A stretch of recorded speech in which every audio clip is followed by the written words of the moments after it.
días, tengan todos ustedes, Bien, estudiantes, bien. bienvenidos. ¿Cómo están? ¿Cómo amanecieron? Bien, gracias a Dios, Bien, profe. gracias a Dios. Bien, gracias a Dios. William, ¿no tienes sonido? ¿Tienes o no? Sonido. No tienes. Entonces por chat, Buenos ¿ok? días. Tú me... Sí tienes. Buenos días. Buenos días, mucho gusto. Es un gusto nuevamente para mí Igual, saludarles profe. el día de hoy. Y vamos a entrar a la unidad número 2 de la asignatura Educación Excepcional. Esta asignatura es preciosa. Y yo le explicaba la semana pasada porque tiene que ver con los procesos de enseñanza-aprendizaje. También les explicaba que muchos de ustedes pueden perfilarse en la parte educativa y es importante ir conociendo todo lo que compete con esta área educativa. Entonces, como Heidi se me fue, voy a hacer la primera pregunta a Heidi. ¿Cómo se titulaba el nombre de la unidad número 1? Heidi, ¿estás ahí? Sí, profe. Nombre de la unidad pasada. ¿Qué tema vimos?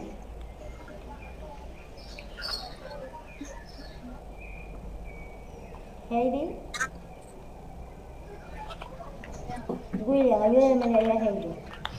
Nombre de la unidad número 1 que vimos en el encuentro pasado. Estábamos hablando de los Perspectiva repercutores, histórica de la de psicología educativa. la Ok. psicología. Perspectiva histórica de la psicología educativa. Muy bien. ¿Qué contenido vimos, Vanessa? Contenidos. ¿O de qué hablamos? ¿De qué hablamos ese día? Compártanme, ¿de qué hablamos? Profe, no, ese día tuve problemas con el audio. O sea, estuve William, presente, pero hay que poner mucha atención para que compartamos el siguiente encuentro. ¿De qué hablamos en el encuentro ujú. pasado? Si vimos las perspectivas históricas de la psicología educativa, ¿qué temas abordamos? ¿De qué hablamos? Tienen que leer, siempre tienen que estar informados sobre los contenidos que estamos trabajando y de los materiales que estamos haciendo en la plataforma. Bienvenida, Fernanda. Hola, profe, ¿cómo está? Gracias a Dios, bien. ¿Qué tienes? ¿Por qué esa carita? Ah, profe, he estado algo enferma estos días, entonces ahí me van a ver ahí un poquito mal, pero delicado pero estable. Que te mejores. Como que Gracias, me profe. suena familiar esa frase. Ok, estamos hablando, Fernanda, sobre los contenidos del encuentro pasado. Estoy preguntando al grupo, y no me han dado respuesta todavía, qué temas o de qué cosas estuvimos conversando en el encuentro pasado. Está grave pero estable, profe.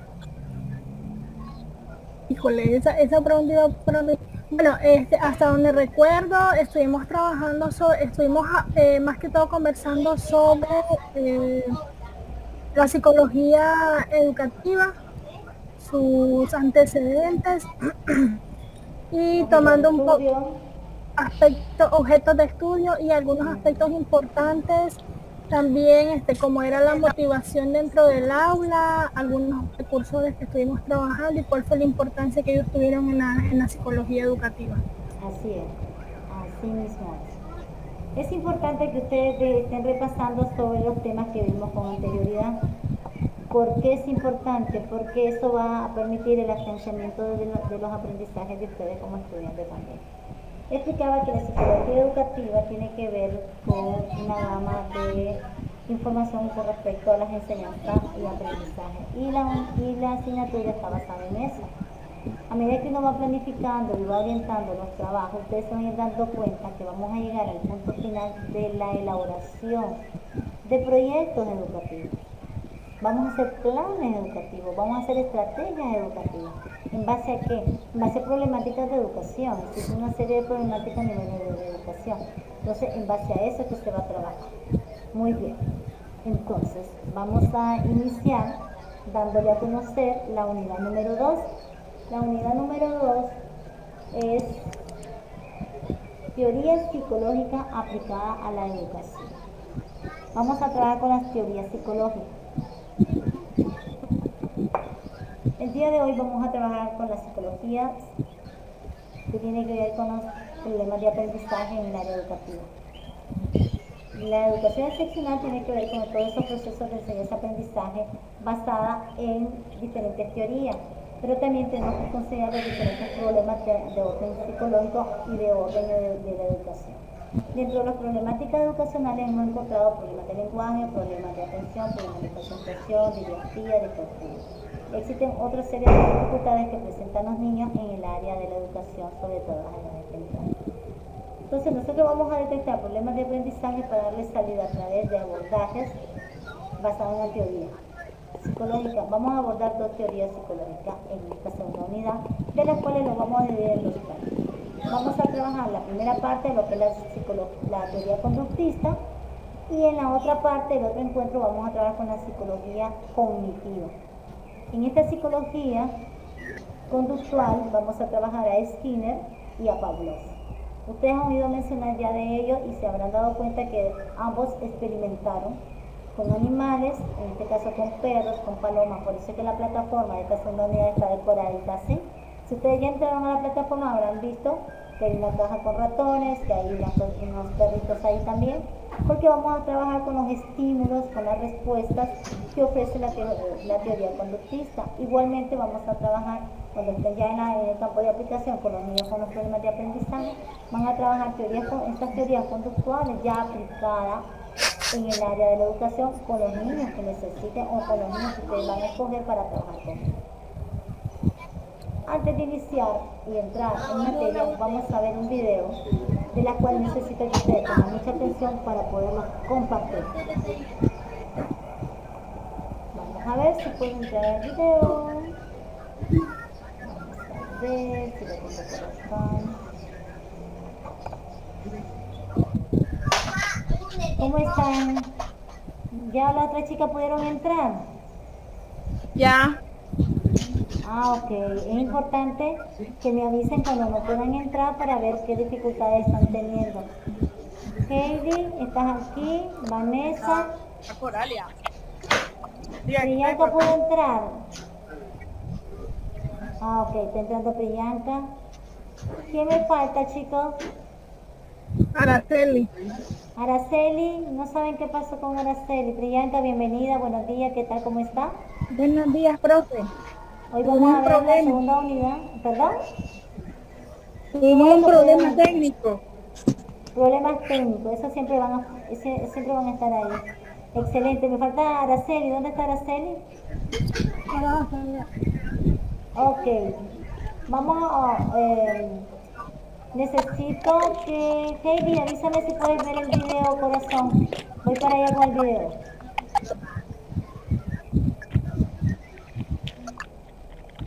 ¿Cómo dice, profe? Que me avisen si logran ver el video. ¿Lo miran? ¿Cuál es el enlace del video? Voy a ver si se lo puedo proyectar yo. Espérame, Para pues. ayudarlo. No, prefiero, tengo que estar de acá, ¿no? Espérame, ya. El que está en la parte de video. Déjame ver cómo se llama. El problema es que el video... Yo me quedo en casa. ¿Ah? Psicología Ya se lo- cognitiva. Espérate, te lo voy. Lo tengo que tener acá. A ver, no encontraste. Espérame, creo que es este. Sí, me avisa si ven algo. ¿Lo ven? Sí. Sí. ¿Lo ven, chica? Sí, sí. Ok, vamos a ver este video. ¿Me escuchan? Sí. Ok. Sí, profe. Dentro de la psicología educativa vamos a tener diferentes ambientes y de diferentes autores. Dentro de los diferentes autores van a tener estudiantes de diferentes edades. ¿Se frizó, Fernanda? No, lo detuve. Ah, no. Ponlo desde el inicio, porfe.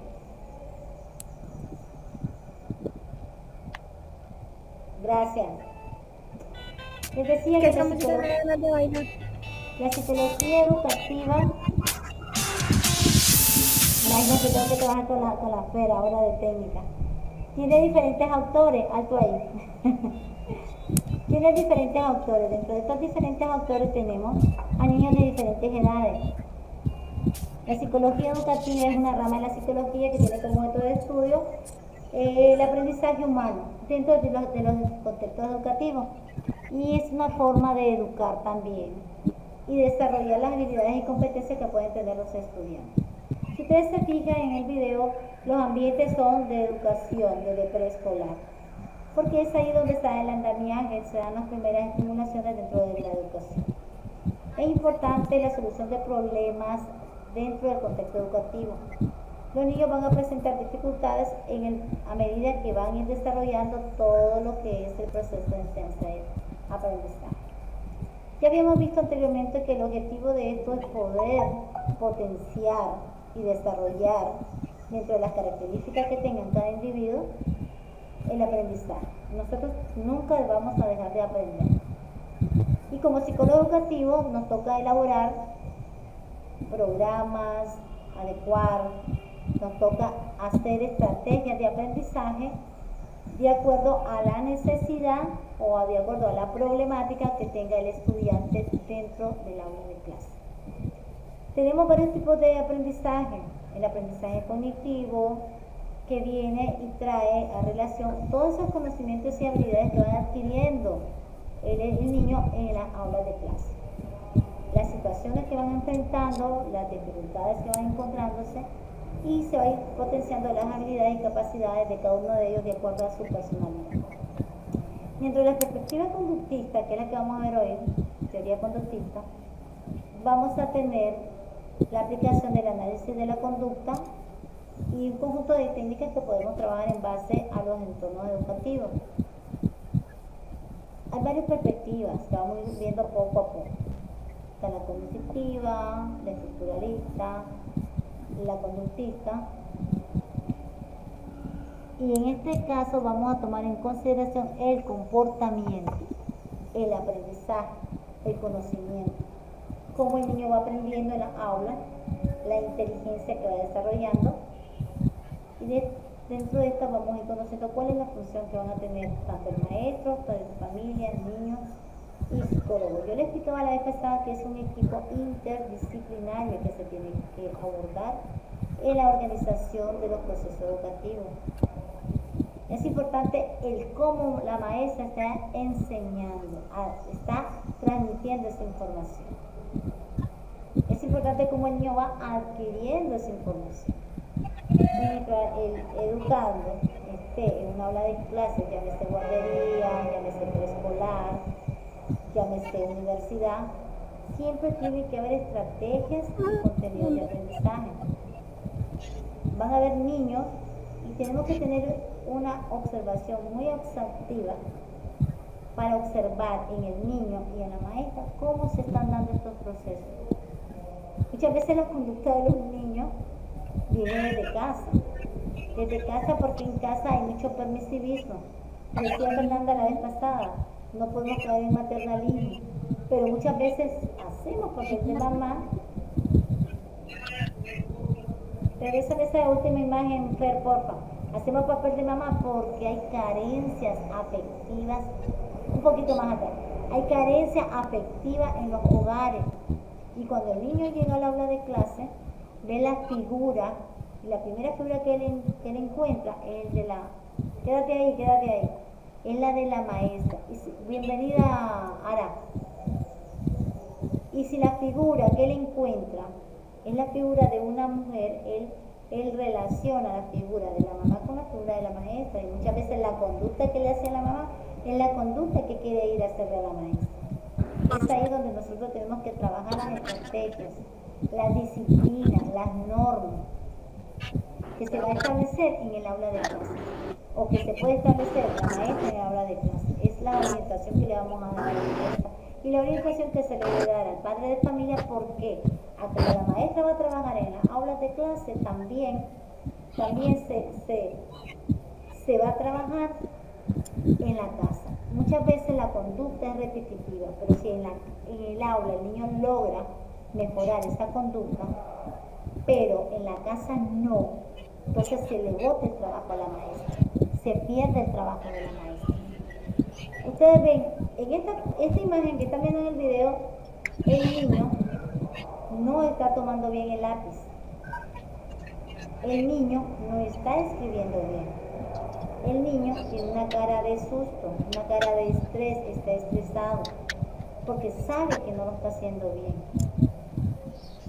Sigue el video, Fer, please.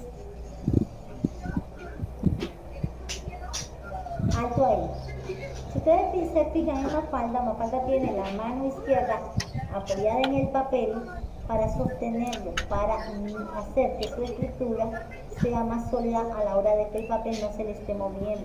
Al contrario a la imagen pasada, el niño tenía la mano izquierda sobre su carita, el lápiz mal tomado, la hoja seguramente se le mueve. Entonces las técnicas que la maestra le llamara a enseñar, la técnica que es la maestra llamada a enseñar, si no lo corrige en su momento, el niño lo va a seguir haciendo de una manera incorrecta, en donde al final el problema va a ser el niño. Claro, que es la corrección innecesaria. Sigue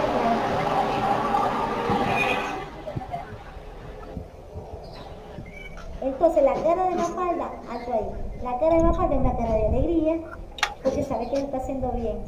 Entonces cuando ella termina, ella sale corriendo a llamar a la maestra, la jalonea, porque está llamando a la maestra.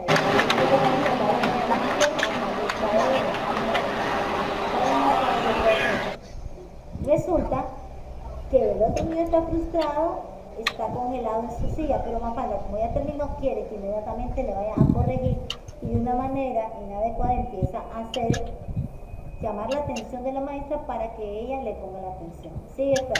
Entonces empieza a despeinar a la maestra, empieza a jalar a la maestra, de manera de que ella está exigiendo que vaya a verlo, que vaya a revisar. Ya la maestra quedó asustada, quedó despeinada, todos los niños también con Mafalda porque hizo un berrinche, hizo una conducta inadecuada y la maestra colapsó. Y todo se fue. Como psicólogo, cuando ustedes estén en una aula de clase tratando a un niño, Poquito. Sí, ya, gracias. Gracias, Per. Se le agradece a la niña.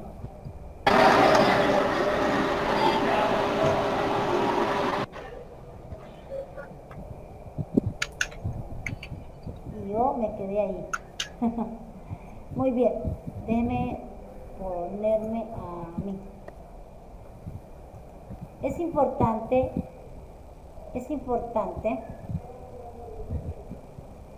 el saber actuar y cómo vamos a actuar. Este video está en la plataforma, ese video ustedes lo tienen ahí en clase. Entonces, la psicología educativa tiene bastante demanda hoy en día.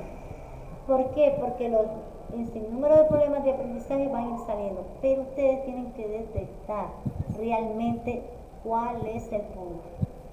¿Es el niño? ¿Es la maestra? ¿Es el padre de familia? Porque a veces no es ni el niño escribió mal, la maestra no lo corrigió y la mamá menos que lo ha ido corrigiendo. Entonces el niño va a seguir siendo un problema. Dentro de esta unidad que vamos a ver la perspectiva histórica y que vamos a tener como objetivo definir algunos conceptos básicos de las teorías y vamos a establecer algunas relaciones entre algunas de las teorías. Yo quisiera preguntar algo de la clase pasada. La clase pasada, ¿cómo se llamaba el tema de la clase pasada, William? Tema de la clase pasada.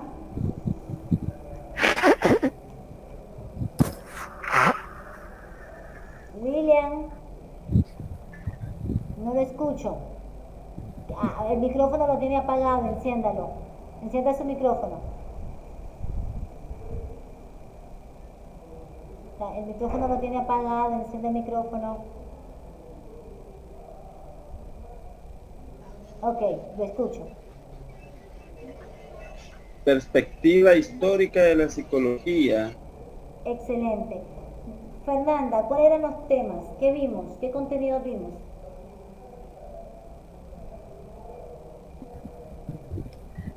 Vimos sobre los precursores de la psicología educativa, Ajá, muy bien,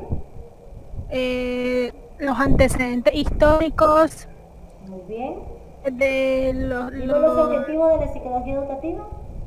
¿Cómo dice? ¿Objetivos? ¿Los vimos? Sí, vimos los objetos de estudio, para qué nos iba a servir la psicología educativa, nosotros como psicólogos, vimos la importancia de la motivación en el aula. Muy bien, excelente. En base a esos conceptos, a esos objetos, a esos objetivos y en esos conceptos de psicología educativa, yo le quiero preguntar a ustedes como estudiante, ¿qué elemento importante le quedó de la clase pasada? Pregunto a Priyanka. De lo que te quedó, de lo que tú te acuerdes, de lo que hablamos.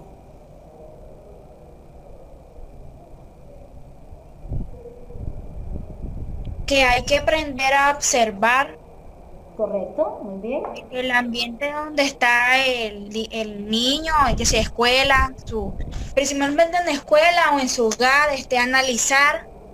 Ujú. Muy bien. Hoy vamos a ver la teoría conductista. Le decía, Profe. Dígame. Ay, me disculpa. Fíjense que no sé si soy yo, pero es que tengo problema, que mucho se me va y no sé, me he desconectado mucho. ¿Quién Porque habla, Vanessa? No, hey. No sé, como le digo, no sé si soy yo, sí también. El pues, internet se le está- va. El internet se Sí, le va. pero sí, se me va mucho el audio. Vamos a tratar de hablar más despacio, tal vez eso. Entonces, dentro de las teorías de la psicología educativa, vamos a ver la psicología conductista, la psicología cognitiva y la humanista. Vamos a ver solamente hoy la conductista. Hoy vamos a trabajar un poco sobre Skinner y sobre Pavlov. Pregunta de clase. La información de la plataforma está desde el jueves. Me imagino, dime, Fran. Ay, yo pensé que estaban levantando la mano. Me imagino que leyeron algo antes de venir a clase. Pregunto, ¿quién era Pavlov? ¿Quién era? ¿Quién será ese señor? ¿Quién era Pavlov? ¿Quién sabe? Se me descontó. ¿Quién sabe quién era Pavlov? Hay que leer, muchachos, antes de venir a clase. Eso está en la plataforma de estudio. Pavlov era ruso, por eso se llama Pavlov, nombre ruso. ¿Y qué hacía Pavlov? A ver, ¿quién leyó? El de la teoría conductista, profe. Correcto, es uno de los precursores de la teoría conductista. Ajá. Pero ¿quién era él? ¿Qué hacía él? Pavlov era un fisiólogo ruso, o sea, aparte de meterse en la parte de la psicología, también era médico, era fisiólogo. Este señor ganó un premio Nobel, les cuento, un premio Nobel de fisiología o de medicina por los años 1904. O sea que el señor era un médico, un fisiólogo, estudió fisiología y era ruso. Él nace el 26 de septiembre de 1849, si se pueden dar cuenta, hace ya mucho rato. Y él muere también en Rusia, en San Petersburgo, una ciudad de Rusia, en el año 1936. Si ustedes se dan cuenta, murió, no era tan mayor cuando murió. Este señor habla de la teoría conductista, como decía uno de ustedes, y habla de la forma específica de cómo él investigó el aprendizaje como respuesta a los reflejos. Él experimentó con un perro, ¿verdad, profe? El perro Sí. que salivaba con la comida. Hay unos experimentos con palomas, con perros, con ratones. Entonces, a mí lo que me interesa primero es que conozcan quién era él. Porque si yo le vengo a hablar de Pavlov, ustedes me dicen, ¿pero quién es ese? ¿Un alemán, un ruso, un francés? No. Hay que saber primero quiénes eran las personas cuál era su cargo, porque de repente dicen, no, Fernanda Rolia, sí, pero ¿ella quién es? Ah, aquella que ganó el premio Nobel, sí, pero ¿cuál es su especialidad? Qué bonito cuando uno se da cuenta de que alguien preparado opinó algo bueno. La que come cuando te está en clase, la Fernanda. Bueno, entonces es importante. Entonces ya sabemos que era un médico, un fisiólogo, que ganó un premio Nobel, que era ruso y que aportó a la forma específica de la investigación. Se dedicó a la investigación del aprendizaje a través de respuestas a los reflejos, a esos reflejos condicionados, el cual fueron utilizados en perros, como decía Heidi, en perros como sujetos experimentales. Qué triste, hoy dicen, no, están experimentando la vacuna del COVID-19, pero que están buscando, no sé si escucharon las noticias, a habitantes de África, a personas de África, y todo el mundo está en protesta porque con los pobres africanos. Pero en realidad, antiguamente siempre se experimentó primero con animales. La vacuna del VIH-Sida se practica mucho en monos. Entonces, en realidad, yo no soy médico, no soy ni siquiera laboratorista, no soy infectóloga, pero si se va a crear algo, se tiene que probar, pero probar primero en organismos que no pueda ocasionar problemas de salud. Entonces este señor hizo experimento en perros como relación a la condición a través de estímulos. Y al practicar con perros, el experimento que se realizó fue a través de la salivación. Por eso yo en la plataforma le puse unos perritos. No sé si entraron a la plataforma y vieron una imagen de unos perritos. ¿Por qué? Porque me estoy refiriendo a esa teoría conductista de Iván Pavlov con respecto a la experimentación que hizo con los animales. Este señor, pues ya sabemos que hizo experimento con los animales. ¿Y qué fue lo que hizo? Él trabajó el estímulo neutro. El estímulo neutro es cuando condicionamos a un sujeto para que adquiera una respuesta condicionada. En este caso, con el perro, el experimento se dio a través de la salivación, pero también hay experimentos con humanos. Entonces, en el experimento con humanos, ¿qué vamos a buscar como respuesta? Si yo les digo, búsquenme un niño que tiene un problema, por ejemplo, de lectura o de lectoescritura, ¿qué vamos a ir a buscar en ese niño? El problema de lectoescritura. Sabemos que no escribe y que no lee, que ya va en segundo grado y que no escribe y que no lee. Ok, pero ¿cuál es la respuesta que están esperando de ese niño? Yo estoy esperando que el niño logre leer y logre escribir, ¿cierto? Ajá, ¿y cómo lo van a lograr? Entonces la psicología conductista habla de la adquisición de respuesta a través de condicionamiento. Ante este estímulo, entonces hay que trabajar conducta, respuesta, a través de un estímulo para obtener, ¿qué? Para obtener una conducta deseada. Esos son los 4 elementos que vamos a trabajar en la estructura. Tenemos un problema, tengo un problema que resolver, aplico un estímulo, voy buscando una respuesta para el cambio de conducta. En el caso del niño que no lee y que no escribe, vamos a ir buscando que lee y que escribe. Entonces la conducta del niño a cambiar el problema de la escritura. Pero ya este problema está aquí y esto es lo que quiero obtener. ¿Cómo lo voy a hacer? Es ahí el trabajo del psicólogo educativo en la búsqueda de estrategias de enseñanza-aprendizaje para lograr esos objetivos que se propone con la dificultad del niño. Y eso es lo que hacía Pavlov. Él trabajaba en estímulos, acondicionaba, en este caso con la alimentación, para que el perro sacara la saliva, y a través de esos estímulos él buscaba una respuesta del perro con respecto a la alimentación. En el caso de nosotros vamos a usar estos modelos para ir guiándonos cómo vamos a estimular, qué respuesta vamos a buscar de acuerdo al problema de enseñanza-aprendizaje del niño. Como les decía, el problema lo tenemos que buscar por todos lados. El problema está en el niño, pero ¿realmente es el niño? No sabemos. Para eso tienen que trabajar desde la observación y la investigación. Van a tener que abordar a la mamá, abordar a la maestra, abordar al niño. Ya descubrimos que falta de acompañamiento. Buscamos a la persona que acompaña, pedimos apoyo a la persona y entre las dos acompañamos y buscamos respuesta. Se mejoró, bingo, no era el niño, no era un problema de aprendizaje, era un problema de acompañamiento. Que el niño no está aprendiendo a escribir y a leer. Nos vamos a observar a la familia y nos damos cuenta que la familia, un hogar disfuncional, la mamá es alcohólica, la abuelita es la que está a cargo del niño, la abuelita sale a vender al mercado y no tiene tiempo para estudiar con el niño porque no tiene ni la capacidad porque es analfabeta y no tiene ni las condiciones ni el tiempo. El niño jamás va a aprender a leer tampoco. Entonces ahí tendríamos que buscar el apoyo de la maestra y buscar estrategias que vayan a ayudar al problema de aprendizaje del niño, porque si el problema es ambiental en su casa, es del grupo primario de apoyo, jamás va a aprender. Madre alcohólica, acá alguna abuelita que sale a vender y no sabe leer, jamás.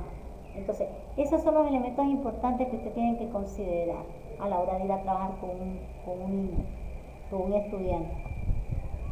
Entonces, hablamos de ejemplo de un estímulo neutro que habla Pablo. Cuando queremos condicionar a un sujeto, porque para que adquiera una respuesta, tenemos que condicionarlo. Los estímulos pueden ser condicionados o incondicionados. Y de acuerdo al estímulo, va a ser el condicionador. Entonces tenemos que ir trabajando y ir memorizando esta parte. Desde ahí, pregunto, ¿qué es conductismo entonces? ¿Qué es conductismo? Pero, ¿Sí? ¿Me escucha? condiciona, no ¿Perdón? condiciona, pero ¿para qué?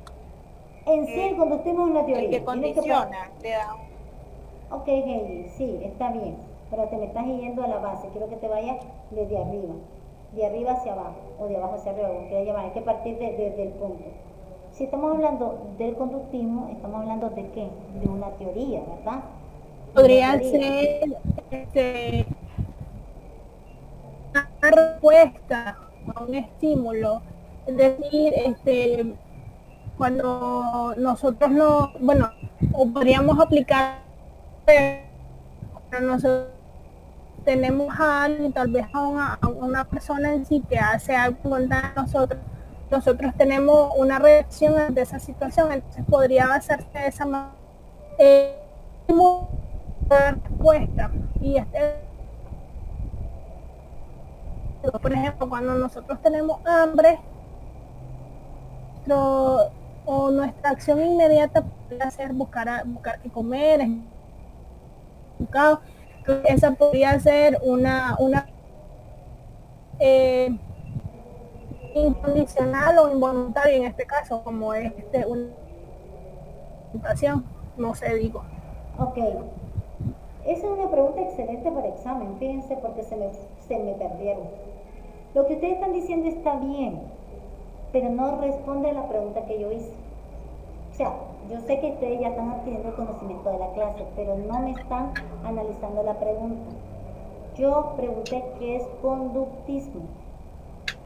Ustedes me están dando la explicación de los procesos que hizo Pablo para la investigación, para llegar a la teoría. Pero el conductismo en sí, ¿qué es? El conductismo en sí es una teoría. ¿Basada en qué? Basada en estudios centrados en la conducta observada. Esa es la palabra clave que quiero que ustedes manejen, porque ustedes van a trabajar palabras técnicas a la hora de estar en su campo de acción de la psicología educativa. Es el estudio centrado en la conducta observable. Acuérdense que ustedes van a observar. ¿Qué van a ir a observar? La conducta del niño, la conducta de la maestra, la conducta del padre. Entonces, es una teoría basada en la conducta observable o basada en el estudio de la conducta observable, como quieran llamar, pero en realidad es un estudio. Ustedes van a ir a hacer un estudio de caso. Un estudio de caso. Entonces, ¿para qué? Para controlar y predecir. Para controlar y predecir. Entonces, el conductismo es aquel que tiene como objeto de estudio conseguir una conducta determinada. Vamos a buscarla. No es que la tenemos, vamos a buscarla, vamos a conseguir una conducta observable. Entonces, en una prueba, ¿qué es conductismo? No es lo mismo que yo diga en qué consiste la teoría conductista, no es lo mismo. Tienen que saber definir la respuesta de acuerdo a la pregunta. Lo que han dicho está excelente, pero quiero que se me queden en la base. se centra en el estudio de la conducta observable para controlar y predecir y llegar a determinar o a conseguir una conducta determinada, como lo quiera redactar. Ahí es cuestión de redacción, no importa, está bien, pero no se salgan de ese marco. Estamos en lo que es conductismo, conducta. Ahora pregunto, ¿qué es una respuesta condicionada? Me están hablando del perro, de la saliva, de la comida. Me ponía Fernanda un ejemplo de tener hambre. Excelente. Pero entonces yo voy ya a la asignatura. Lo que han dicho está bien como ejemplo porque lo están interpretando muy bien. Pero vamos, ¿qué es una respuesta condicionada? Respuesta. Entonces, cuando hay una palabra compuesta, yo lo que hago es que la separo en dos. Respuesta condicionada. ¿Qué es una respuesta condicionada? Entonces, si estamos hablando de respuesta, es algo que estoy buscando, algo que quiero conseguir, ¿cierto? Un resultado que yo deseo. Y condicionada es que yo tengo que condiciar o propiciar lo necesario para que se dé. Por ejemplo, don William, él quiere encontrarse en el McDonald's con su esposa. Él tiene que propiciar, esa es la respuesta, el encuentro, no necesita encontrarse. Pero ¿cuál va a ser el mecanismo o cuál va a ser el procedimiento que él va a utilizar para encontrarse ahí? Porque se supone que si se va a encontrar es porque no están en el mismo lugar. Entonces tiene que crear las condiciones. Primero, buscar platica, porque si va al McDonald's, por lo menos un heladito hay que tomarse, ¿cierto? Segundo, en qué se va a ir, según las condiciones. Tercero, a qué hora se van a ver, qué días se van a ver. Y tiene que ver con las condiciones. Si va a llover, se va a caer un aguacero, mejor no nos miremos porque nos vamos a mojar. Si no tengo plata porque me quedaron un dinero y no me lo trajeron, me lo dan hasta mañana, mejor paso la cita para mañana. Entonces, está creando condiciones para el encuentro, para la respuesta, para el resultado que él está esperando hacer. ¿Me doy a entender un poquito el ejemplo? Entonces, cuando hablamos de condición, son aquellas acciones que se va buscando de manera natural. Es como... Sí, dígame, ¿quién habló? Fer. Leyanka, ¿quién habló? Esa. Dígame. ¿Me escucha, profe? Sí, perfectamente. Sí, dígame. Eso de condicionar un intercambio de acciones, pues me escucho. Sí, yo escucho bien. Sí. Sí, yo le escucho muy bien. Siga, Priyanka, yo le escucho. Sí.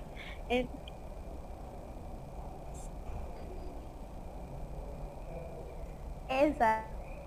Cuando hablamos de condicionamiento, estamos hablando de la condición, condicionamiento viene de condición, de los pasos necesarios para obtener la respuesta deseada.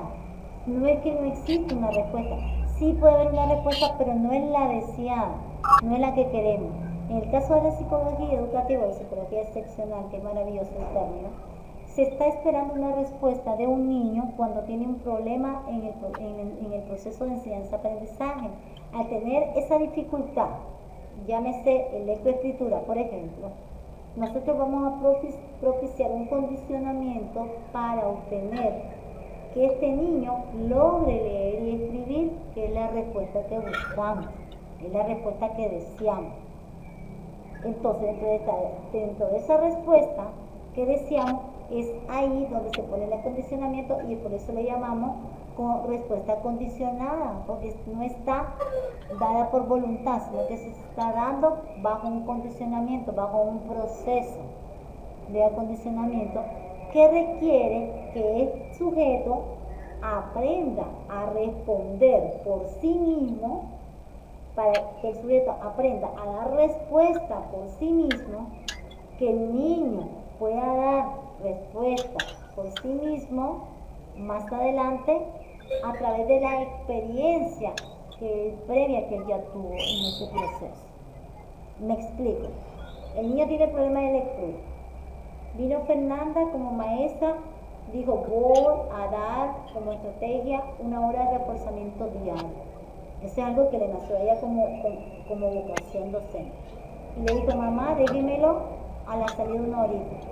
Viene Fernanda, crea ficha, crea todo el material didáctico necesario para el aprendizaje según la dificultad del niño.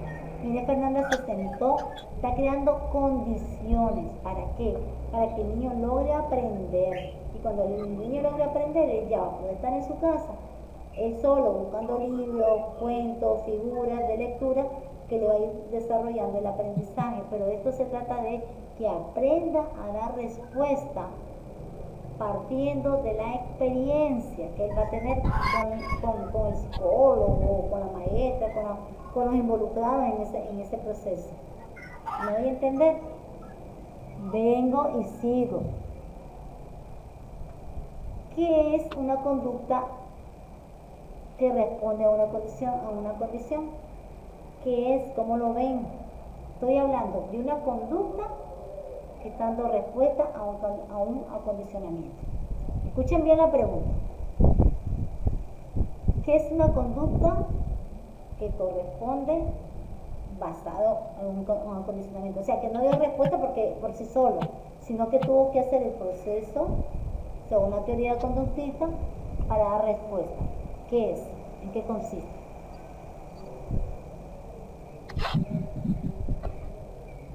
De repetir la pregunta, la escuché entrecortada.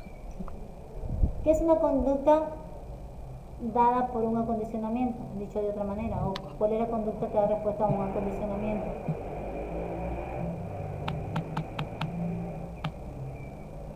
Ok. Estamos hablando de una conducta que da respuesta, ¿verdad? ¿Respuesta a qué? A un acondicionamiento. Entonces, esa conducta es la que da de un organismo provocado por la acción de un estímulo condicionado, acuérdense que puede ser condicionado o incondicionado, es aquella que da respuesta a través de la acción de un organismo condicionado y que se adquiere por consecuencia de ese acondicionamiento. Puede ser clásico o operante, porque hay dos tipos de acondicionamiento que da respuesta. Entonces, ¿qué es una conducta que responde a un acondicionamiento? Es aquella que a través de un organismo que provoca la acción para que se dé el estímulo y que se adquiera por consecuencia un resultado. Lo vamos a ir viendo a medida que vayamos viendo ejemplos. Por ejemplo, existen dos tipos de acondicionamiento. Está el acondicionamiento clásico y está el operante. Cuando hablamos de acondicionamiento clásico, también se le puede llamar acondicionamiento, solamente acondicionamiento.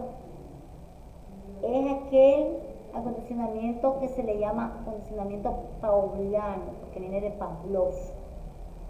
Si ustedes ven en la literatura acondicionamiento pauliano, entonces ya saben que es el acondicionamiento que trabaja Pavlov. Este acondicionamiento es un modelo de estímulo-respuesta. Estímulo-respuesta. Es como cuando los niños lloran, están llorando, te vamos a un caramelo para que deje de llorar, le das el caramelo y dejó de llorar. Así de sencillo. Se estimuló con un caramelo y el niño dejó de llorar. ¿Cuál era la respuesta que ustedes querían? Que dejara de llorar. Esa era la respuesta deseada. Pero el chiquito no dejaba de llorar. Entonces, tuvieron que acondicionarlo a través de un dulce para que dejaran de llorar. Entonces, ese acondicionamiento es aquel que da respuesta al modelo de estímulo y respuesta o aprendizaje por asociaciones. También se le puede llamar aprendizaje por asociaciones. Normalmente nosotros usamos clave. Entonces, si ustedes ven EE, es aprendizaje por estimulación. Lo pueden utilizar EE. Y también es un tipo de aprendizaje asociado a lo que primeramente había hecho Pavlov. O sea, lo asociamos a esos perros, a ese estímulo de la comida, a ese campanazo, a ese salivazo que decían los perros. Entonces se asocian o parten de esa actividad. Ahora, ¿qué es una conducta refleja? Una conducta refleja es, por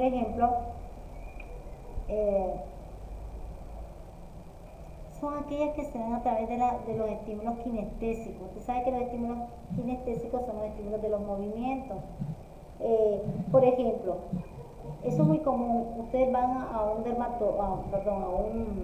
traumatólogo o a un ortopedista porque tienen un problema en la rodilla, ustedes tienen su rodilla y viene el ortopedista y con un masito suavecito le dan un golpecito y ¡pum! Se levanta la pierna. ¿Por qué? Porque ese estímulo es un reflejo. Por eso se llama estímulo reflejo. Los estímulos reflejos son todas aquellas acciones controladas de manera sinestésica a través de los movimientos que adopta las formas básicas y elementales que pueden tener asociada a la parte de la sobrevivencia humana. Nosotros tenemos muchos estímulos reflejos. No sé si muchas veces están y les tiembla algo, que son parte de los nervios, o de repente ustedes están así, ¡pum!, vuelven a ver y pueden evitar un golpe, porque son los reflejos, los estímulos reflejos que ustedes tienen, que el organismo tiene para controlar nuestro cuerpo. Entonces, eso es bueno, ¿por qué? Porque nosotros vamos a entrar con los estímulos reflejos de los niños, que tienen que ver en los estímulos reflejos dónde está la dificultad o dónde está la fortaleza de ese niño. Es importante también. Condicionamiento clásico, vamos a ver un poquito sobre la característica del acondicionamiento clásico. Tenemos condicionamiento operante y clásico, estamos ahorita solo con el clásico.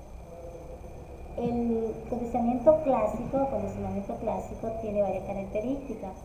Una de ellas es el aprendizaje asociativo. El aprendizaje asociativo tiene que ver que si dos estímulos ocurren al mismo tiempo y de forma recurrente, se va a asociar uno con el otro, creando de manera inconsciente un reflejo condicionado de ese estímulo. No sé si me estoy dando a entender. O sea, que implican respuestas automáticas o reflejos. Es como cuando uno va al baño en la madrugada. Se levantaron a las 2 de la mañana al baño. Al otro día se levantaron en la mañana a las 2 de la mañana al baño. Y como se está haciendo de forma recurrente, llega un momento que usted inconscientemente ya sabe que a las 2 de la mañana tiene que ir al baño. Es una conducta repetitiva de manera que el inconsciente lo va asumiendo y lo va condicionando y lo va adquiriendo o tomando de manera automática o de manera reflejo. Se le llama manera de estímulo reflejo. Entonces, estos acondicionamientos o estas características de acondicionamiento clásico las tenemos que apropiar para trabajar el estímulo respuesta con el niño. O sea, hacer repetitivo algo de manera que él adquiera ese conocimiento y ya por inconsciente o por instinto lo haga solo. Pero no se me duerma. Entonces, me doy a entender. Es importante tomar esta teoría porque esta habla, ok, tengo dos estímulos a la vez, se repite uno constantemente detrás del otro, voy repitiendo, se vuelve recurrente, se vuelve repetitivo y un momento inconsciente que lo sigo haciendo sin darme cuenta, lo sigo haciendo y luego cuando veo ya lo hice, automáticamente lo hice. Es importante ese punto de vista también. ¿Qué es una conducta agresiva? Pregunto, ¿qué es una conducta agresiva, chicos, para ustedes? Conducta agresiva. Una, se la voy a preguntar a Araceli y la segunda se la voy a preguntar a Coralia. ¿Estás ahí, Coralia? ¿Coralia está ahí? El micrófono. Sí. Coralia, su micrófono, actívelo. Ok. Pero la escucho entrecortada de repente. Sí, debe ser la señal. Ok. Pregunto a Araceli, ¿qué es una conducta agresiva? Y pregunto a Coralia que si las conductas agresivas son intencionadas o no. Ara, ¿estás ahí? Araceli, se me fue. Por eso pónganme las cámaras para saber con quién hablo y con quién no estoy hablando sola. Necesito verla. Yo puse en reglas de la clase cámaras activadas. Por lo menos intermitentes, pero activadas. Ok, se tienen que ir porque, qué sé yo, quisieran tomar agua y no quisieran que la vean, qué sé yo. Pero necesito ver para saber quién está y quién no está. Araceli no está, o si está, no sé. O que Sí, me escriba. sí, profe.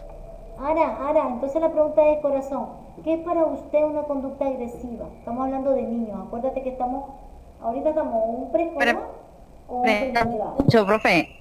Se ¿Perdón? entrecortaba, espere, ¿cómo dice? Te voy a chatear entonces, hija. Te voy a escribir. Para eso Profe, tenemos... Sí, yo, profe, yo escuchando leí, contado. profe, yo leí que las conductas activas en niños son intencionales. Dime, Coralia. Yo leí que las conductas agresivas en niños son nada, causar daño físico o Sí, sí, pero físico. no, sí, está bien, pero la pregunta es, ¿la conducta agresiva de un niño es intencional o no? Intencionada. ¿Es intencionada? ¿Sí o no? ¿Coralia? Te estoy diciendo que sí. Ah, es que como que se me quedó dudando ahí, por eso quería estar segura de la respuesta. Ok, No, yo he leído que las conductas agresivas nada. sí, muchas veces son intencionadas. Mire, cuando hablamos de Sí. conducta agresiva, estamos hablando de conductas, como decía Coralia, pueden causar daño, obviamente, si son agresivos pueden causar daño. Tengo un niño en mi salón de clase que es agresivo y viene y le enterró el lápiz al otro en la manito. Claro que puede ocasionar daño. Gracias, Coralia. Claro que puede ocasionar daño. Ahora la pregunta es, ¿la conducta agresiva son intencionadas o no? ¿Son de orden físico o son de orden psicológico? Cuando hablamos de niños, hay que Puede ser de investigar. los dos. Puede ser de los dos, pero hay que investigar. Porque si el niño está haciendo una conducta repetitiva de algo o de alguien o de conducta de él en su área de casa, en su hogar, él la va a llevar a la escuela también, la va a repetir en la escuela porque en la casa se lo permitieron. Y él va a creer que en la escuela también se lo van a permitir, cosa que no va a ser así. Entonces pueden ser Aquí. conductas aprendidas por repetición, porque acuérdense que el aprendizaje está por modelación, por repetición, etcétera, etcétera. Entonces en este caso habría que investigar, como decía Coralia, ¿es físico o es psicológico? Ujú. ¿Es aprendida repetitiva o es intencionada? Porque hay niños, estamos hablando de niños, pero imagínense, y fea la comparación, pero la vamos a trabajar, porque psicología es psicología. Acaban de asesinar a una muchacha en Chontales, La Libertad. Esa persona, que yo no sé todavía quiénes fueron, tuvieron una conducta intencional anterior a hacerlo, lo planificaron, lo provocaron, lo meditaron, lo planearon o no.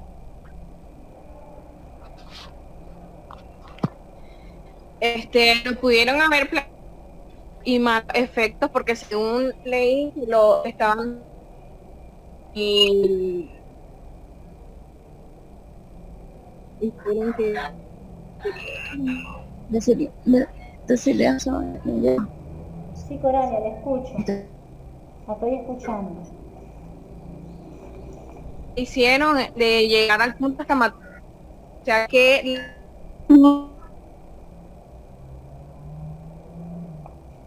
¿Sí?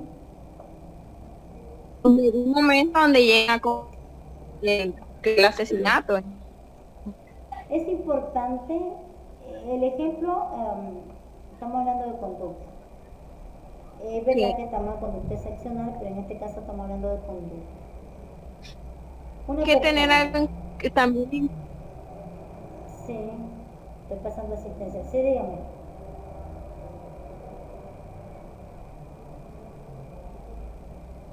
Sí, momento de hay esa estabilidad que haya afectado. siempre la conducta, cuando una persona va a hacer algo de ese tipo, de ese nivel de agresividad, ese nivel de daño, la persona viene estudiando a esa otra persona. Eso no fue que me la encontré y me dio ganas de hacer lo que hice, no. Esa persona ya vino observando, ya vino por dónde se iba, por dónde venía, cuál era la debilidad, cuál era la fortaleza, qué podía hacer, dónde lo podía hacer, con qué no podía hacer. Claro que había una Meditado. Exactamente. Puede ser. ¿Por qué? Porque las conductas agresivas o las conductas intencionadas que pueden ocasionar daño, ya sea físico o ya sea psicológico, porque aquí hay un daño de los dos. A la muchacha la mataron físicamente, pero a su familia es una afectación psicológica por la forma y por la situación que se dio. Entonces hay un daño físico, un daño psicológico, pero que esa conducta de la persona que lo hizo se pudo llegar a hacer de manera de burla, de ofensa, de maltrato. En el caso de los niños lo pueden hacer por rabieta, lo pueden hacer para búsqueda de recompensa de algo, lo pueden hacer los niños en forma de usar palabras inadecuadas. ¿Para qué? Para llamar la atención, sencillamente. Estamos hablando de niños chiquitos, ya volviendo del aquí y el ahora. Estamos hablando de niños y me los estoy ubicando entre preescolar y segundo grado. ¿Cuándo o por qué los niños hacen ese tipo de conducta? Estamos hablando de las conductas agresivas. La hacen para llamar la atención, para provocar un daño o para tener reacción de algo que no le gustó, que le molestó. Es una reacción a algo. O puede ser porque lo aprendió y lo está repitiendo, porque le da placer, porque muchas veces eso suele pasar. ¿Preguntas hasta aquí, muchachos? La conducta agresiva tiene que ver mucho con lo que es la ira y la agresividad. Habría que ver qué ambiente está el niño. Hay que ver en qué ambiente se está desarrollando el niño. Hay que ver en el aula qué compañerito tiene y qué conducta es la del compañerito, porque a lo mejor el niño anda en su casa todo bien, nadie lo maltrata, nadie le grita nada. Pero en el aula hay otro pipito que es agresivo, que es esto, y son amiguitos, y entonces está viendo y está aprendiendo. Todo se vale. Por eso les digo, hay que investigar. Es que ya di con la primera. Aunque hayan dado con la primera, sigan ustedes llegando a un punto por lo menos de 3 niveles para estar seguros. Hay 2 que se me están durmiendo y son las 12 apenas. O tendrán hambre. Yo tengo hambre. Ok, sigamos. Estamos hablando de los... Profe, una pregunta. Sí, ¿quién pregunta? Coralia. Dígame, Profe. Coralia. Araceli. Ay, es que tiene la misma vocecita. Dime, Ara. Que mire, ahorita que estaba diciendo, me vino creo que se llama el trastorno del niño emperador. El niño emperador, ajá. ¿Qué pasa con el niño emperador? Y ¿El niño emperador es un problema de orden psicológico o no? ¿Por qué existen los niños emperadores? ¿Dónde se dan los niños emperadores? es que bueno, ¿Qué dicen? estaba yo con una persona que lo que ella me dijo, entonces en vez ¿Sí? Dime. Se me le fue el audio ahora así dime. quería ver cómo distingo. Ajá. Hola. Sí, mira. Con los niños emperadores es una afectación que se trabaja en psicología, pero lo que pasa es que hay que ver el ambiente. El permisivismo que se da, la sobreprotección, sobre todo es cuando son hijos únicos, el darle todo lo que ellos quieren a la hora que ellos quieren, aunque no tengan los recursos, pero él lo quiere y yo se lo tengo que dar porque se lo tengo que dar, si no me gusta la casa. Es parte Escucha. de eso. No se escucha. Escucho. Estado. Uy, el audio. Voy a hablar despacio. Ay, Señor, qué viento. Que muchas veces estos niños son así porque en la casa hay mucho permisivismo. Les permiten y hay confusión en el ámbito de la autoridad. Hay problemas de autoridad en la casa. Y si esos problemas de autoridad no se trabajan, el niño se va volviendo más recurrente en el problema de la conducta. ¿Por qué? Porque muchas veces o son hijos únicos o están confinados y luego la abuelita le quita la autoridad a los padres o los padres no tienen la autoridad suficiente porque esto le da mucho permisivismo, hay mucha sobreprotección. Entonces estos niños se vuelven así. Pero también tiene que ver mucho el carácter, el temperamento, habría que ver, pero todo se puede trabajar a tiempo. Un niño que tú desde que nació no lo educas bajo reglas, bajo normas, bajo límites, va a llegar un momento que cuando tenga 4 o 5 años ese niño te va a botar la casa, porque no lo estás educando en base a las normas.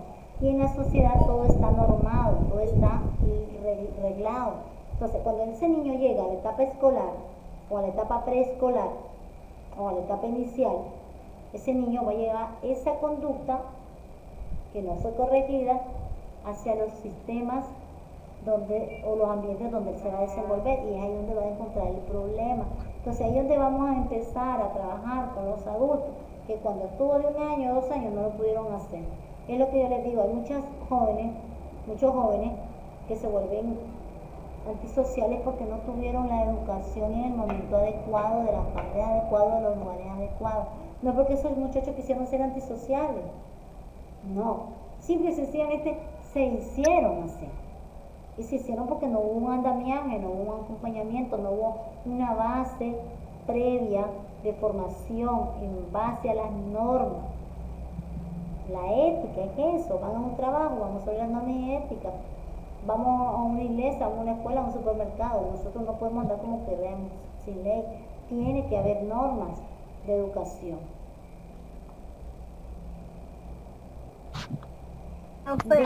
Sí, escuché. Fernanda comparte que exactamente puede llegar a confundir el tipo de ambiente. Confundir no creo que sea la palabra. Más bien llega a igualizar los ambientes. Lo mismo que va aquí lo voy a hacer aquí, Ellos creen que lo mismo que hacen en la casa lo puede hacer en la escuela. Y no es confusión, simplemente es repetición de conducta en ambientes diferentes. Y es ahí donde se le tiene que explicar al niño que aquí en la escuela no es la casa. Y ha pasado, a veces los niños llegan y se sientan mal en la silla y uno le corrige hasta el sentado. Pero es que en mi casa yo me siento así. Sí, mi amor, pero estás en el colegio, aquí no se sientan así. Entonces uno corrige desde el sentado, desde cómo se están sentando los niños, hay que corregir. ¿Sí? Con este síndrome solo sería la solución en terapia conductuales o algo. Cuando se da este tipo de conducta, se tiene que investigar, se tiene que observar, se tiene que indagar. No podemos sacar la bolita mágica y decir esto es conductual, esto es operante, esto es clásico. No. Ustedes van a investigar, ustedes dicen, ¿por qué este niño, por ejemplo, algo sencillo, se está sentando así y no deja de sentarse así? Entonces yo investigo y yo digo, en la casa se sienta así. Entonces yo empiezo por hablar con la mamá y decirle, usted tiene que corregir al niño que se debe sentar así. Y tanto que se sienta así en casa y se sienta así en la escuela, el niño por repetición y por modelación de tal y tal, él va a aprender a sentarse correctamente. Pero entonces hay que ver si eso fue porque se dio una mala estimulación o un mal aprendizaje de cómo se va a sentar. Igual a la hora de tomar el lápiz. Hay niños que toman muy mal el lápiz porque no lo corrigieron. Hay muchos niños que te escriben súper, y yo digo, Dios mío, ¿cómo escribe este niño? Pero es que así le enseñaron. Y no lo corrigieron en su momento. El niño se quedó escribiendo con el dedo, el lápiz metido en un dedo que no debe de ir. El apoyo del lápiz tiene los dedos específicos de dónde y cómo apoyarse. En la altura del lápiz el niño tiene que saber de qué altura le pueden tomar el lápiz. El niño no puede tomar el lápiz desde aquí, ni lo puedo tomar desde aquí, no lo puedo tomar desde este dedo porque no tiene la fuerza. Entonces, cuando el niño aprende su primera enseñanza inicial y el niño está escribiendo mal, porque así escriben, muchos escriben así, y nadie le dijo que no era así, él se va a quedar escribiendo así. Entonces, no podemos categorizar si es psicológico, si es por ambiente. La mayoría de los problemas se dan en el grupo primario de apoyo, según el DSM-5, el DSM-4. El grupo primario de apoyo es la familia, el medio social donde el niño se está desarrollando, se está criando. Si ese medio está bien, no hay problema. Si en la escuela no hay problema, entonces vamos a la parte neurológica, a la parte psicológica. Y nos vamos a lo más sencillo, que son los acondicionamientos. El psicólogo tiene que empezar de abajo hacia arriba. Yo no puedo mandar a un niño al neurólogo a que lo medique si yo no haber hecho mi trabajo. Porque es fácil. Mira, William agarró un niño, lo vio 2 veces, no, lo remitió a neurología para valoración y se sacó eso de las manos. Qué facilito. Don William salió del caso. No, no es así. Agarro el caso, investigo, me traigo al niño 2, 3, 4 sesiones, voy trabajando con él, veo si hay mejoría, estoy pendiente si hay mejoría, si hubo mejoría, bingo. Me quedo un par de sesiones más para terminar. Si veo que no hay mejoría, mando a llamar a la mamá, empezamos a conocer el ambiente, le damos orientación a la mamá para apoyo de la psicóloga que vaya mejorando. Si vemos mejoría, bingo, seguimos trabajando un par de meses con ese procedimiento.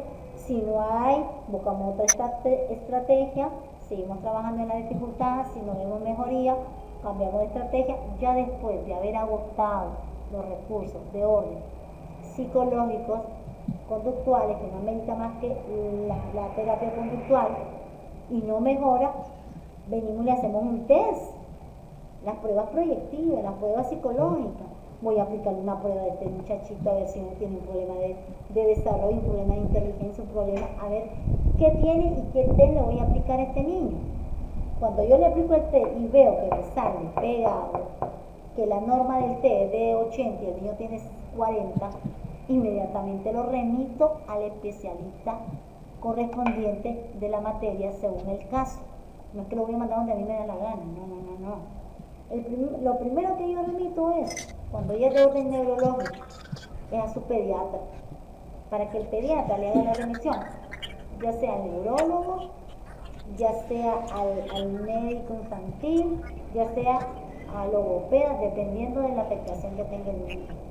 Pero yo necesito que este niño me lo pasen por medicina también. ¿Por qué? Porque hay que ver los niveles de azúcar. No tienen problemas, hay que ir al neurólogo, al pediatra. No, sí, es que es un equipo interdisciplinario. Y cuando se dan cuenta que es un Otto, problema... no me empiezo. Cuando se dan cuenta que es un problema neurológico, cuando se dan cuenta que es un problema neurológico, el mismo neurólogo te regresa al niño con su medicación correspondiente. Ni siquiera fue el psicólogo que lo medicó, porque nosotros no medicamos, nosotros no recetamos. En mi época no éramos facultados, no sé ahora con las nuevas tecnologías, pero no medicamos. Yo mando al neurólogo, el neurólogo dice, No te escucho. ¿cómo hacemos? Déjame ponerme el micrófono. ¿Me escucha mejor así? ¿Aló? Entonces, me voy a entender, jovencito. Entonces, Corta cada rato. debe ser la señal. Es cosa de la señal, profe. En estos casos, El internet. hay que hacer un procedimiento correspondiente. Entonces, ya casi termina la clase. Hablé de condicionamiento. ¿Cuál? ¿Clásico o operante? Clásico. Ok. Para cerrar, vamos a hablar un poquito sobre el acondicionamiento operante. ¿Qué sería eso? ¿Qué sería eso? ¿A qué ustedes pueden creer que pueden pensar que es un acondicionamiento operante? Le iba a poner ejemplo, pero no me queda mucho tiempo. Vamos a hablar de acondicionamiento operante.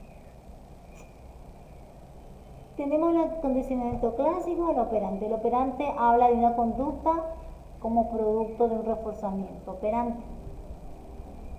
Por ejemplo, un individuo acciona una palanca y recibe una comida.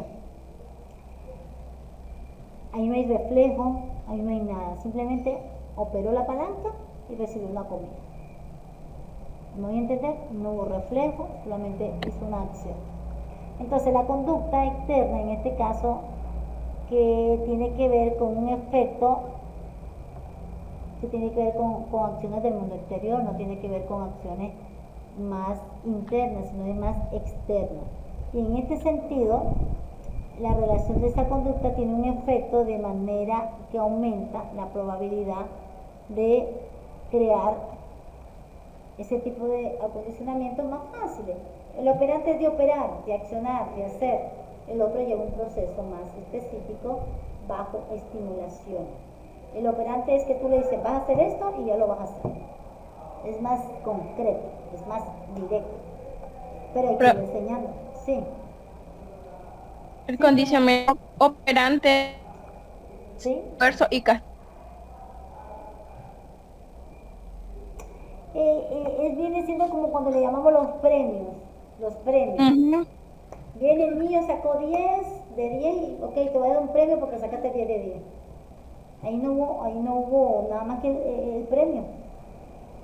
Entonces, es cuando se les facilitan las cosas sin mayor esfuerzo, simplemente una acción, una reacción. No hay estímulo, ahí no hay estímulo. Al contrario del otro acondicionamiento, en otro acondicionamiento sí hay estímulo. Entonces, yo necesito que me profundicen un poquito más en el operante porque ya no me dio tiempo de conversar más de esto, pero sí hace falta Un mapa mental con los contenidos de la clase. sí. De operante. Vamos a trabajar en las asignaciones de tareas un mapa mental. ¿Saben lo que es un mapa mental? El mapa mental es una técnica, de estudio para afianzar los conocimientos y adquirir más los conocimientos. El mapa mental viene siendo como unas nubecitas, en dibujitos, cositas creativas que ustedes lo pueden hacer. Lo pueden hacer en Word, en PowerPoint, en cualquiera de las plataformas y me las suben a la plataforma de la UCEN. Ninguna tarea va a ser recibida por otra vía porque es ahí donde automáticamente la plataforma pone la nota que yo coloco cuando valoro y reviso las tareas. Por eso les digo, un mapa mental es una técnica. La pueden investigar en internet. ¿Qué es un mapa mental? Ahí va a salir una técnica de estudio, y ponen ejemplo y están las nubecitas y lo hacen bonito, creativo. También lo pueden hacer en su cuaderno, le toman foto y me lo suben a la plataforma. Yo no tengo problema de los medios que utilicen, pero sí me lo tienen que subir a la plataforma. Ahí sale la puntuación, cuánto vale, en qué punto cuánto vale. Y si la tarea, yo dejé una tarea, una asignación el sábado pasado, esa tiene que estarse entregando hoy a más tardar a las 23:55 de la noche. De lo contrario, se les va a cerrar la plataforma y se les cerró, no hay otra hora porque no tengo otro tiempo y es que a respetar los tiempos de las maestras. Entonces, el que no ha subido la tarea todavía tiene toda la tarde para hacerlo y parte de la noche. Y la tarea del mapa mental que decía la compañera es para el próximo encuentro. Le estoy dejando 8 horas de tiempo. Dime, Fer.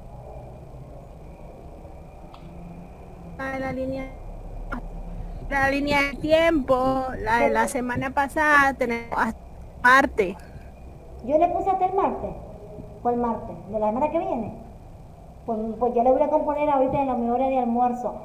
20 a las 23:55. Gracias por recordármelo. Tal vez fue un error de cansancio porque sí trabajamos de noche.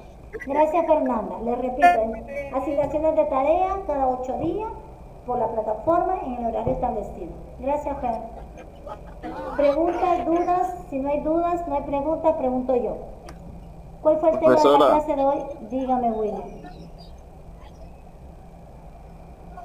Que lo clásico prácticamente es lo que se aprende en la familia y se desarrolla a los niños, ¿verdad? Porque no solamente con de técnicas aprendidas de la mamá, porque el niño por lo general es con la mamá con que se mantiene, sino también del Aprende padre del medio, y el aprende del en el- medio, William, no solamente de la mamá. caso de que si el padre es ofensiva con su, ¿verdad? Ellos apoyan y actúan en el colegio con las niñas en el caso este, ¿verdad? Porque está actuando contra una mujer y actúan si el padre el pleito y ellos notan eso,